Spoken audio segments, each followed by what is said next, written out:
All right, now we're getting to the actual technique of shoveling snow, which is important unless you do this professionally. There's probably a couple things you're going to learn here. There's three main things that you have to do in order to make sure that you're shoveling snow without ending up with a back or a shoulder injury, which is what we most commonly see in our office after a lot of snow like this. So first thing is use your legs. Pretty straightforward. Probably heard this before. Kind of similar to when you're lifting something. You've always heard, hey, I got to use my legs, but what does that really mean? So if I'm shoveling and I get in here and I don't bend my legs, but I throw the snow, what's going to happen is I'm going to bend out of my back, and then I'm going to throw the snow like this.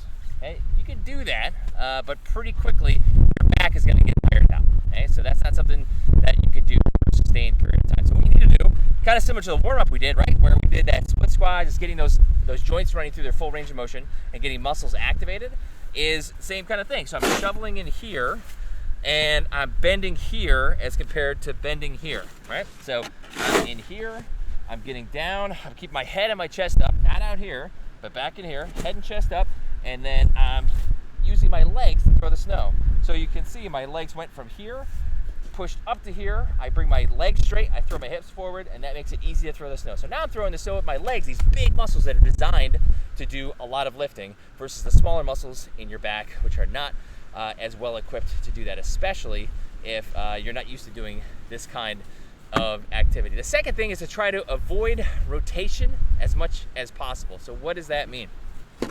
So when I go to shovel here, okay, if I'm in here and then I pick it up and then I throw over like that, I've turned, my feet are planted here, I've turned my chest and my shoulders all the way around, and I'm putting a lot of torque on the spine. Okay? So again, you're never going to be able to completely avoid that. You're going to have some rotation when you're doing this, but the less rotation you can have, the lower chance you're going to have of having some kind of injury with this problem. So what does the correction for that look like? So it's in here, again, you're using your legs, okay, and then you're picking up, and then from here you can just kind of pivot.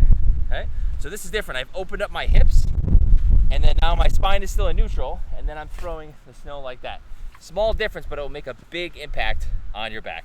The last thing you want to do is make sure that you're taking breaks. If you're not someone that has a physical labor job, then this is probably going to be an activity you don't do a lot of. So as you're starting to feel muscle soreness or muscle fatigue, and those can feel kind of similar, then what you want to do is just take some breaks. So you do a couple rounds, you know, kind of mark out an area, like I'll get to here. The muscles kind of get tired, especially my backs and my shoulder, my knees, anything that's going on there. If you're having fatigue there, then just rest, just take it easy. And then as you rest, what happens is the muscles get re-oxygenated. So when you're using muscles, they use up all the oxygen, and then they need some more. How do they let you know they're needing more? They usually feel a little bit sore. So that's what happens. You get a little bit of soreness, you stop, okay?